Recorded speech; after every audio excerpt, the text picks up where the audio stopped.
Welcome back to the MovieBabble podcast. This week you have myself, and I'm joined by Brennan. How are you doing, Brennan? Not too bad. It was a pretty, I wouldn't call it a super busy week for movies, not quite like last week, but we certainly had one big one to chat about, and I'm looking forward to getting into it this episode. Yeah, and this is one that we kind of speculated on a little bit last week, and fits really well with your pick for the Babble Club last week, which was Dawn of the Dead, the 2004 version. So kind of the big movie right now is Zack Snyder's Army of the Dead, which he created with Netflix. He had an estimated budget of about $90 million on the high end, to put this movie together, his original idea. It's one that had been stuck in development hell for a while. Is kind of a spiritual successor to Dawn of the Dead. That just never really took off until Netflix kind of stepped in and said, "Here's a bunch of money." It's already got an animated series on the way from Netflix later this year, which is a prequel featuring most of the cast from this movie as well. So it looks like Netflix is trying to shape it up into a franchise already. Yeah, it does seem like that. Like they also were talking about, in addition to that, maybe a film as well, another movie as well. But yeah, 100% they have that animated prequel series coming out with, as you said, the cast coming back to do the voice roles, which is kind of cool. So yeah, Netflix. I mean, it's been a little while now. They've put out a lot of blockbuster movies, you could call them, and now they're trying to really go for a franchise here in Army of the Dead. And the world building's not bad. I'm sure we'll get into it in a second here, but yeah. Yeah, and it's interesting. The prequel that's already in the works is directed by one of the actors that was in Army of the Dead. And his name is very German, so I'm not gonna even gonna try to pronounce it. But it's Matthias something that starts with an S. Was And that the safe cracker? yeah, it's the Safe Cracker. Looks like he's directing the prequel, which is a romantic comedy, uh, Hmm. starring himself and Natalie Emmanuel from Game of Thrones and Fast and Furious fame. So it could be interesting. Yeah, certainly. I think I mean, Netflix is going they're trying to branch out here, and I think they certainly have an opportunity with this. Yeah, so let's just go ahead and jump into the movie itself. So this is a heist zombie movie. So basically, they never quite get into it. So I don't know if this is really a spoiler, but it's kind of indicated that zombies have like some kind of alien origins. So zombies escape, they take over Las Vegas. Somehow they manage to quarantine all the zombies just within the city of Las Vegas with shipping containers.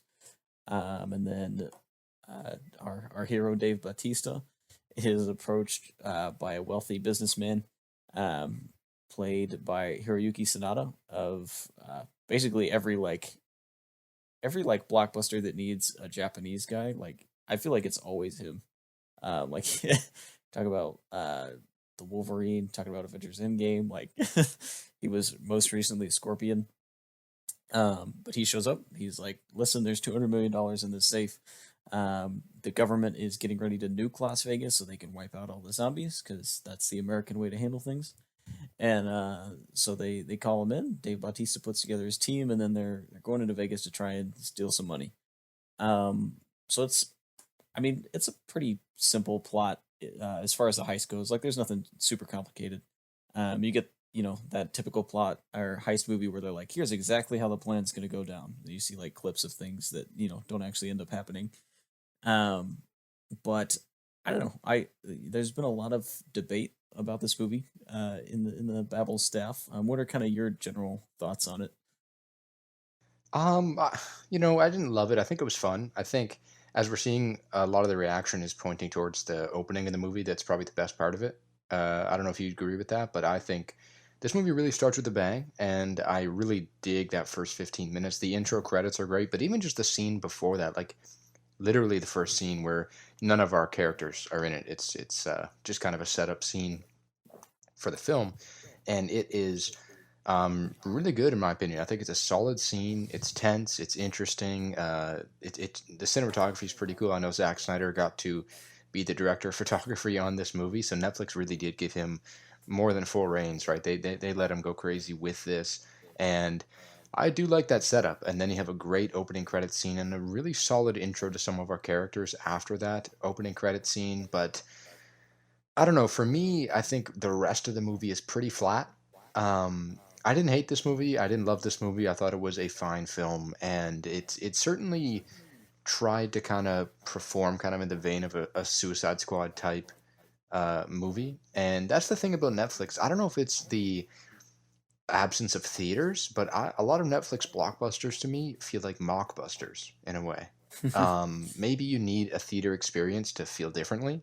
I do have a good setup at home with a big TV and a great sound system, but I feel like it's still missing something with a lot of these Netflix movies, and they just do feel like mockbusters. This movie tried to break away from that, and as I said, maybe it would in a theater, maybe it would feel good in a theater. I know it did get a limited release last week, but for me, it was a little flat. A lot of that's in the characters. I didn't find a ton of them that intriguing or interesting, but it's not a bad movie.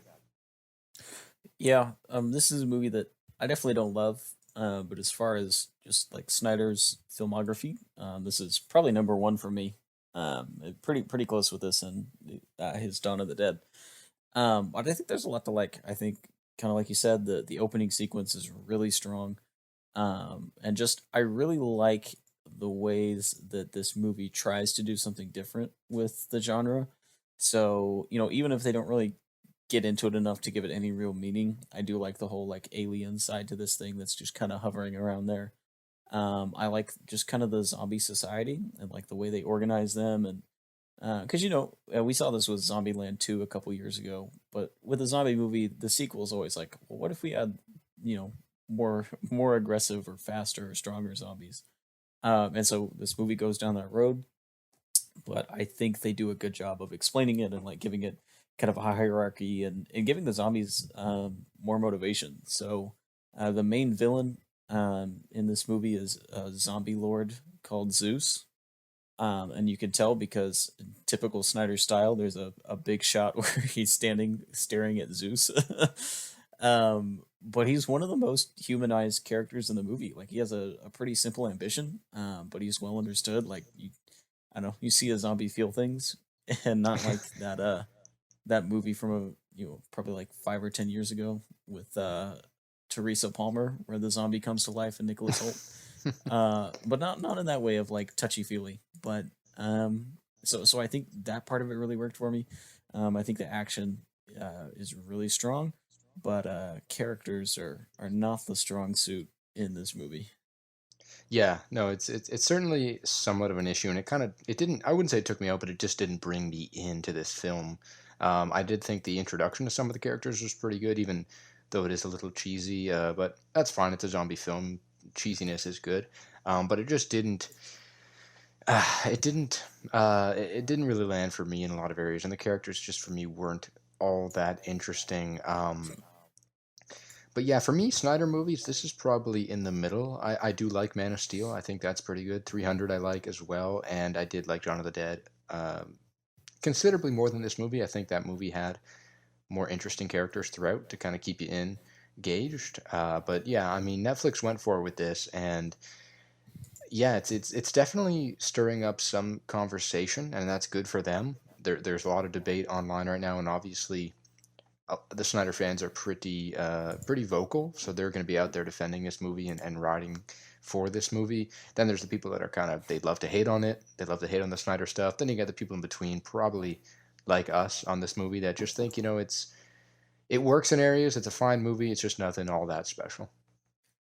Yeah, and I mean I'm not a Snyder fan by any means, but I don't just outright hate everything, but I don't think he's a very good director.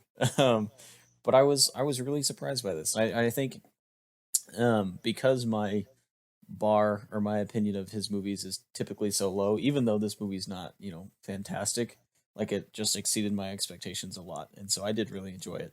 And this is something I could see myself watching again sometime. I mean, considering we're getting a sequel series and a prequel movie, that'll probably happen at some point. So, Yeah, certainly. I mean, it had that long runtime, but yeah, I mean, I think it has some rewatch value with some friends or something like that. Listen, 2 hours and 20 minutes before credits is pretty short for a Snyder movie, so I was happy to see that. I was like, thank goodness this is not 3 hours. No kidding, no kidding. But yeah, I think Dave Bautista really carries this movie on his back. He's the only character that I really found myself kind of feeling anything towards outside of Zeus. And I still don't know if it all really comes together. I think the dialogue is just really like it's just like very blunt in the sense that there's not a lot of like art to what they're saying. It's very much like expositional, even when you're talking about these big emotional moments. It's very much like, I don't know, someone's like reading off an instruction sheet of of how characters work instead of really having any dialogue that's kind of clever or even attempts to bury the lead. Yeah, no, Dave Bautista's great. I like him. We both like him. But yeah, I don't. I'm not going to give him the highest of praise for this film. I think he was serviceable and he was good. He's probably arguably the best part of the movie. But even then, I think maybe some of it's the writing that didn't draw me into his character fully. But speaking of Dave Bautista, got to hijack this pod for a second. He responded to your tweet So, about you said him and Jason Momoa should do a buddy comedy film or something like that, and he was like, "Yeah, sign me up." What would that be? What would the premise be if you had to write that film? so I was thinking about this. So I think the danger with this kind of movie is Batista and Momoa could very easily like play the same character. So I think for this, Batista would be the straight man, and then Momoa would be like you're kind of goofier. So Batista would be your Tommy Lee Jones, Momoa would be your Will Smith, you know? Yeah, okay. Um, but I don't know. You know, I feel like a good, I don't know, just like a good on the road trip, you know? Maybe they have I to get could see them across country. playing. I could see them playing relatives of a sort, something What like if that. if they just remade My Spy but replaced the little girl with Jason Momoa? Perfect. Best Yeah, buddy comedy. it works. But yeah, so that was fun. And I also want to talk about so Tig Notaro is in this movie, and she was actually a pretty late addition.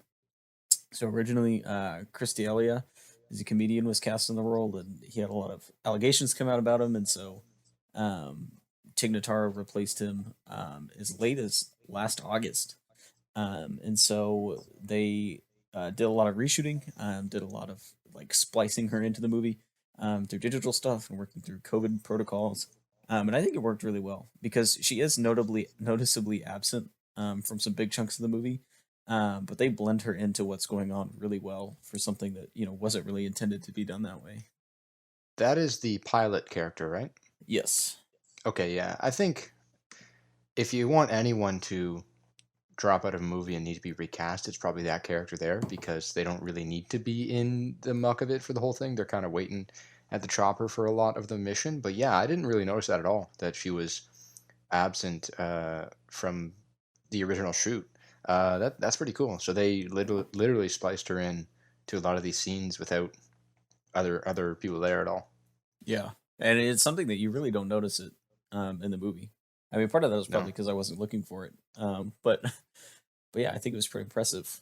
So Yeah. before we kind of wrap up with Army of the Dead, what were your thoughts on Snyder serving as his own cinematographer?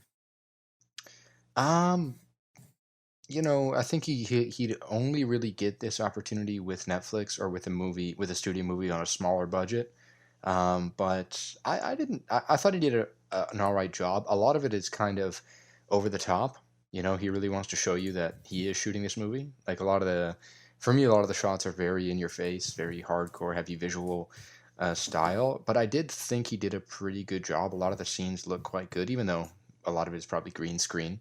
Um, I think the way he shot that intro scene there was really good. You have at the beginning, there's this one specific shot of the camera coming out of the crate that I thought looked really good, and that kind of opened me up to this movie. So I mean, I don't know if he'll do it again, kind of be his own cinematographer, but I'm glad he got the opportunity to do it. A lot of the movie was kind of blurry around the edges. I've seen a lot of people talk about that, but apparently that's the camera he used. It's some rare 60s camera or something like that he found, or some lens. I don't know cameras all that well, but that's kind of what I have been reading. But yeah, what was your thoughts on him shooting this film? Yeah, I think this film was the least visually distinct of his movies that I've seen, and at least that I can recall, which is, I mean, pretty much most of them except for Guardians of the Owls of Gahul, which I have not seen. Um, so I think, yeah, part of it is he was using a custom camera, but it was a really that blurred edge. I forget exactly what that effect is called, but most of the time you see it used when there's like some kind of daydream or intense emotional struggle, or something like that. So the first thing that comes to mind, just off the top of my head, is like the scene in the first Avengers movie where Hawkeye's waking up from his mind control, and you have that same effect, just to show that everything's kind of not what it seems like in that moment. Our characters like trying to figure out where their mind's at. So it was really weird because that effect is on like some really emotional scenes in the movie. And I've seen that coupled with kind of the complaint that the film is very shallow focused, which just makes everything look really flat, which I think also just kind of takes away from the film, which is just ineffective digital photography, which Snyder hasn't done a whole lot of to this point. So, I don't, and obviously everything's a little bit of an artistic choice, but I don't think some of the choices he made as far as equipment and just shooting style really fit the movie very well. It seemed like the most generic of all his films. So I'm not a huge fan of just film grading the shot to hell like in Batman versus Superman. But at least that's distinct. Like that's his thing. Whereas Army of the Dead looks very much just like a Netflix movie. Yeah, I disagree a little with it being kind of flat visually. I did not. I don't fully agree that it's probably his least visually appealing film, but it wasn't picture perfect, obviously, but it was a decent experiment in my opinion. And so here's the thing I want to know if you noticed, or like what the deal was. So I had two pixels on my TV that were always like burnt out white, but only in some shots of this movie. And I used my TV before, I used my TV after. There was nothing while I was watching this movie specifically. There were two Huh. pixels out. So I don't know if that was like, because that can be a camera issue with the way they filmed it, but it seems like that's a pretty big oversight for a $90 million film. But like I used my TV before and after, no issue. So I don't know. I don't know what the Yeah, deal that's was. odd. That's really odd. I got a projector. I don't know if that would change things. Probably not. I have no idea because you're saying it before and after you watched it. There's no difference there, but that's odd. Yeah, I don't know. I gotta maybe look at that again. But yeah, that was Army of the Dead. Overall, it was a fun time. Like I know I've nitpicked it quite a bit, but I had a good time with it.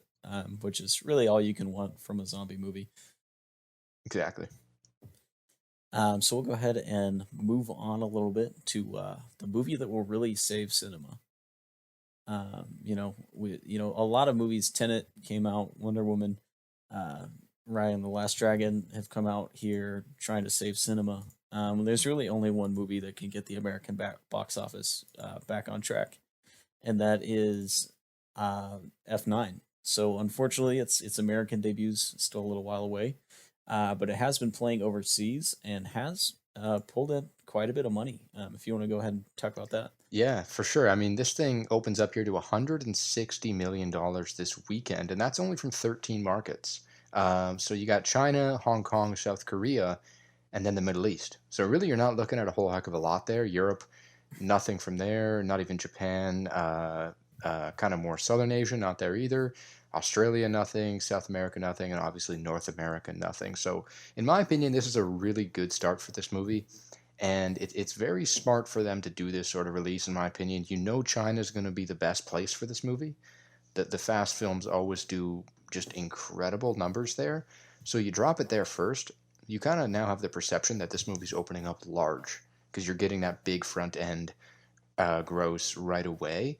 And this movie actually has a staggered release all the way through to mid July. So June 25 is when it comes out in North America. I think that's probably the right time for this movie. to come out in North America. But yeah, it's definitely going to have a little bit of a staggered release. So that 160 million that it made this weekend, 130 million alone is from China, and that's like the second biggest opening for this franchise in China. Apparently, the reviews weren't all that great, and that will hurt its long run earnings in China. Apparently, I've been reading a lot kind of about the trends, and just review aggregators there are very important to a movie's success long run. So I mean, it's still going to make a lot of money there, but I don't expect it to make as much as say Fate of the Furious or maybe potentially even Fast 7. But it will make a ton of money, and this movie certainly has a shot of going all the way to $1 billion globally. I don't think it will, but it certainly will make a big splash this summer. I mean, we'll see what happens in the US. These movies have been going down and down with each release kind of over the last 2 to 3 years. But it will be big nonetheless because it is a big franchise film. But I think this is something they could be happy about, right? It's the first $100 million Hollywood opening in China since Avengers Endgame. So there's certainly stuff to be happy about there. And the international box office is kind of getting back into swing with this movie. Yeah, I mean, this is the movie that's gonna bring everything back to life. So, No kidding. I mean, I'm in the middle of my marathon right now, leading up to Fast 9. So I got Fast 5 next. So yeah, I'm gonna start mine here sometime next month. So we'll this will good only be luck. my second watch for most of these movies. So this will be a big step. Yeah. So before we move into the Babble Club pick for the week, I want to touch on a movie that also released digitally over this past week, and this is a movie that I got to see at Sundance last year, called Blast Beat, which is a film written and directed, or sorry, not directed, but written and created by Moises Arias and his brother Mateo Arias. So Moises Arias is famous for being Rico on Hannah Montana back in the day. So this is two brothers who moved from Colombia to the U.S. and just kind of their struggles to just fit in, their struggles to find monetary success in the U.S. and facing a lot of backlash because of their heritage and the fact that they speak Spanish and where they come from. And it's just like very emerged in heavy metal. It's probably the best way to describe this movie. It's very loud, like very chaotic. But it was an interesting watch. This was actually one of my like lower films when I ranked all of my Sundance visits. But it's one that I kind of remember the most, even if I didn't really latch onto it. I think it was a pretty strong story, just watching these two brothers try to figure out life and fight each other and go up against a wall on all this. So I would definitely recommend checking it out if you get a chance to. It's a pretty small movie, so I don't think it's ever going to have just a huge release, but it's definitely worth the hour and 45 minutes you spend with it. Yeah, Rico writing a movie. That's pretty cool. Yeah, what's really interesting is that so his name is Moises, his brother's name is Mateo, but in the movie, Moises plays a character named Mateo, which was just kind of weird, especially since they were so involved in the creation of this movie. You'd be like, yeah, I'm just gonna take my brother's name, deal with it. But yeah, I'd recommend checking it out, and then we'll go ahead and wrap up on that. Move into the MovieBabble Club. So this is my pick. So I'm in the middle of trying to watch all of the Disney animated films. So not the entire Disney library because that'd be far too big, but all of the Walt Disney Animation Studios films before I go to Disney World this summer. So I went ahead and went with Alice in Wonderland, the 1951 version. This is a movie I've seen a lot. This is my favorite Disney movie, so that's gonna play my hand a little bit. But I wanted to go ahead and watch this one. It's a brisk hour and 14 minutes.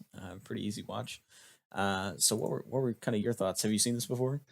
Yeah, as a kid, I mean, it's not. I do have a lot to talk about Alice in Wonderland overall, but this is not one that I would say I watched multiple times. I think I've only watched it once when I was quite young, so this was kind of my first time actually watching it and really remembering it well, right? Um, because I was quite young. Now I enjoyed it. I think it's good. It's as you said, it's a brisk hour and 14 minutes, right? The music is great, the animation's great. It's 1951. It's iconic.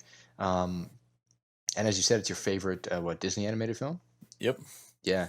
And I got a lot to talk about Alice in Wonderland overall because I think around the time of that Tim Burton remake, which is actually for me maybe a hot take, I prefer that to this. Very close, but I just really I think out of everything he's tried to remake, whether it be not remake, but everything he's tried to jump into, say Batman, Dumbo, uh, Charlie and the Chocolate Factory, I think that world works the best for Tim Burton personally. So I do enjoy his remake a lot, but they're pretty much on par for me, those two films.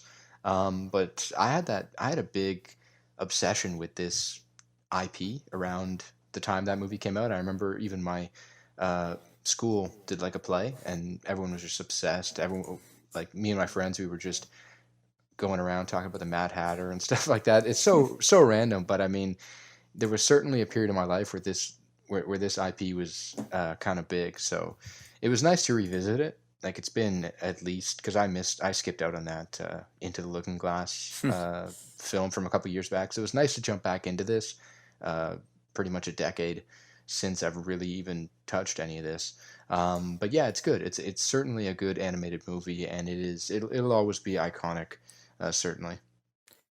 Yeah, so this is a movie that, kind of like you, I got into when the 2011, 2010, 2011, when the Tim Burton sequel came out, and kind of kicked off the Disney remakes.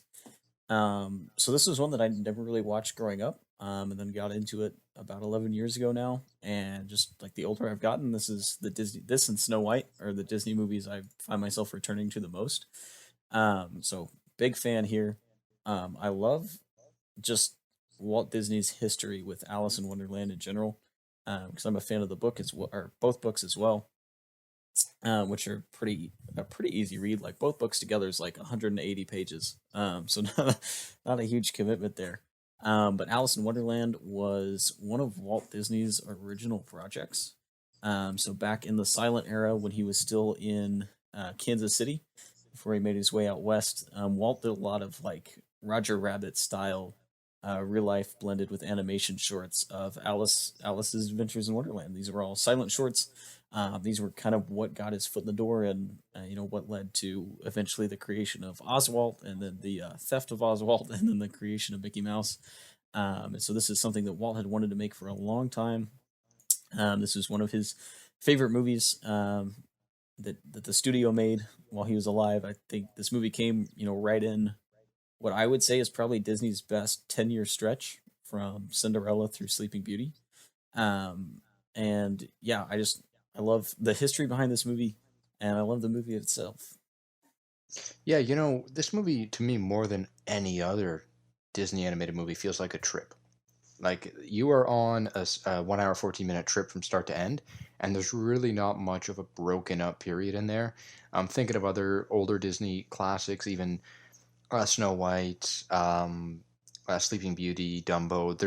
There's a broken up narrative there where you go from place to place. I mean, obviously you're traveling through Wonderland here with Alice, but it feels like one long continuous trip, and it's pretty cool in that respect. Like it's just kind of one take here almost. It seems like from the moment that she falls down the hole to the moment where she wakes up at the end, it does feel like just one thing, and it's pretty cool in that way. And you do feel like you're on that journey that whole time, and you don't really like. There aren't many other animated movies I think that I could say I feel that way with. Not many other movies, period, that I think take that approach of just transporting you to where you feel like you're just on this one singular journey and you're not really breaking apart from it. It's pretty cool. And yeah, the animation for 1951. I mean, it's so cool to revisit all these old things, all the hand drawn animation for some of these older movies.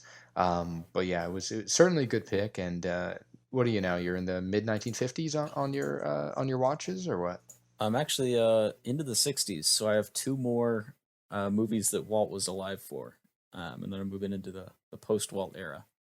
But I also want to highlight the cast in this movie because I think kind of more than any other movie, and especially at this time, Disney reused a lot of different different actors because this was still kind of breaking away from the studio system. You have your crew, you're gonna keep bringing them in, but this kind of has the all-star cast of Disney actors. So you have Catherine Beaumont, who plays Alice, who also played Wendy in Peter Pan, and she played both of those roles well into the 2010s. She did a lot of video game and TV stuff as well, which you see with a lot of the Disney princesses in general. Like the lady that played Sleeping Beauty just retired a couple years ago. You have Ed Wynn, who was also in Mary Poppins, was just a hilarious comedian back in the day, who plays the Mad Hatter. You have Sterling Holloway, who plays Winnie the Pooh, which is probably his most iconic role. Also plays the Cheshire Cat. You have Verna Felton, who plays pretty much every 1950s Disney movie she has a role in. She was the fairy godmother. Is probably her other biggest role, and then obviously the Queen of Hearts in this movie. You have J. Pat O'Malley, who's kind of the same way. Bill Thompson, who would later play Shmi. So you have a lot of heavy hitters. Thurl Ravenscroft, who is famous for singing the Grinch song, is also in this movie. So you just have an all-star cast while you're going on this beautiful movie. Like they really just kind of get wacky. The movie before and after this both feel pretty restrained visually, because you don't just have crazy stuff happening like you do in just kind of the vibrant, vivid world of Alice in Wonderland. So I do want to call out the cast because I think they help really bring a lot of these characters to life, because you don't really see anybody besides Alice for more than maybe 5 or 10 minutes. But yeah, these are some of the most iconic Disney characters out there. Yeah, no, certainly. Catherine Beaumont there as Alice, that's an iconic voice. That's one that sticks with you after you watch the movie too. Her voice really fits that film well. Was this her first movie or no? If it wasn't, it'd be pretty close. She would have been about 12 when the movie came out, if I remember correctly. Okay. Yeah, so it looks like she'd been in a few movies before. But then just kind of a testament to how much Disney pays the bills. After Peter Pan, she did do another movie for 50 years, and it was 101 Dalmatians 2, the straight to DVD sequel. Yeah, that's that. Yeah, Disney does certainly. They did then, and they do now pay the bills. But yeah, so if you want a steady paycheck, just be a Disney princess, because literally all the princess actresses like just voice the role for another 50, 60 years, just on TV specials and in the parks and all that fun stuff. Yeah, it's pretty neat. But yeah, I mean, you got to enjoy the rest of your journey there. I wish you well. How far are you going up to? When do you end? I haven't decided if I want to rewatch Raya and the Last Dragon yet. Okay, A so lot you're of that will pretty much going depend all the on, way to now then. yeah, it'll depend on if Raya's free on Disney Plus by that point, because I don't really want to pay June for it 4. again. June 4. But I'm gonna try and fit Pixar in. So we'll see. Hmm. The hard thing is that I'm almost to the end of the 1 hour long runtime Disney movies, because a lot of these older ones are like an hour and 5 minutes, an hour and 10 minutes. So you fit two of those in, it's just like you watched a regular movie. But I'm running out of those options, so I might slow down a little bit. Yeah, no, yeah, that Pixar might kind of prolong your journey. Yeah, so that has been Alice in Wonderland. We'll be back next week talking about Cruella, talking about the other big release, A Quiet Place 2. We will not be asking any questions about the Fantastic Four, because Emily Blunt has been peppered with that enough. But it should be a pretty good Memorial Day weekend movie wise. So we'll be back here talking about all that and more on next week's episode of the MovieBabble podcast. And remember, you can always check us out online at moviebabble.com.